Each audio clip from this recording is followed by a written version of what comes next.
হলো ভাই, সাইন করুন। শিট, আমার খুব সমস্যা হচ্ছে। আমি একটু ওয়াশরুম থেকে ঘুরে এসে সাইন করছি। আরে আপনার আবার কি হলো, সাইন করে দেন।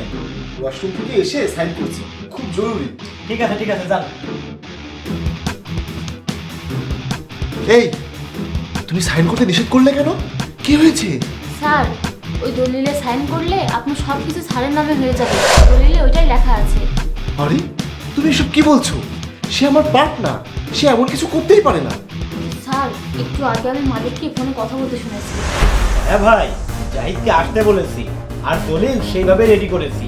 জাহিদ খুব শীঘ্রই আমার এখানে আসবে আর সে এখানে এলেই তাকে সাইন করতে বলবো। আর সে আমাকে এতটাই বিশ্বাস করে যে দলিল না পড়েই সাইন করে দেবে। তার সাথে সাথে তার সমস্ত ব্যবসার কাগজেও আমি সাইন নিয়ে নেব। তারপর তার সমস্ত সম্পত্তি আর তার পুরো ব্যবসা আমার হয়ে যাবে। আমি হব একমাত্র মালিক। ভাই, সে হবে রাস্তার ভিখারি আর আমি হব কোটিপতি। আরে, এমন কিছু হতেই পারে না। আমি তোমার কথা বিশ্বাস করি না। স্যার, আমার কথা যদি আপনার বিশ্বাস না হয় তাহলে বেশি সময় নষ্ট না করে আপনি স্যারকে গিয়ে চা খাওয়ান। তাহলেই স্যার অজ্ঞান হয়ে যাবে। তারপর আপনি দলিল পড়ে দেখেন ওখানে কি লেখা আছে। ঠিক আছে, তাই করছি।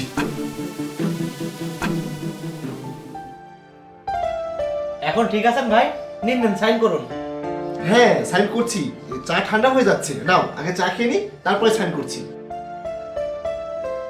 নাও, তুমিও নাও। হ্যাঁ নিশ্চয়ই।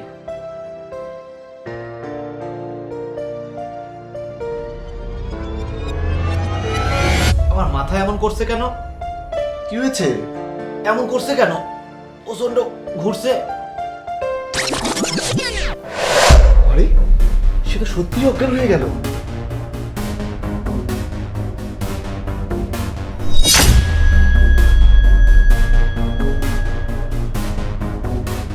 আমার পার্টনার এরকম জঘন্য কাজ করতে পারে, আমি তো কখনো ভাবতেও পারিনি।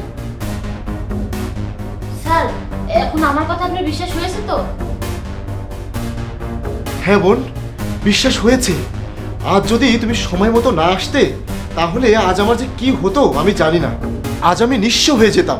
আমি 5 বছর ধরে এত বড় একটা বিজনেস প্রতিষ্ঠা করেছি, সেটা ও নিয়ে নিত। সবকিছু ওর হয়ে যেত, সবকিছু ওর হাতে চলে যেত, ও মালিক হয়ে যেত। আমি আমি একেবারে পথের ভিখারি হয়ে যেতাম। আজ তুমি সঠিক সময়ে এসে আমাকে সাইন করতে বাধা দিয়ে তুমি আমার অনেক বড় সাহায্য করেছো। এখন তো তাকে আমার পার্টনার বলতেও আমার লজ্জা লাগছে। আমি জানি না এইসব মানুষ পরবর্তীতে অন্যদের সাথে আরো কত কিছু করবে, কারণ এরা তাদের পার্টনারের সাথেও বিশ্বাসঘাতকতা করে। আজ তোমার কারণেই আমি তাকে চিনতে পারলাম।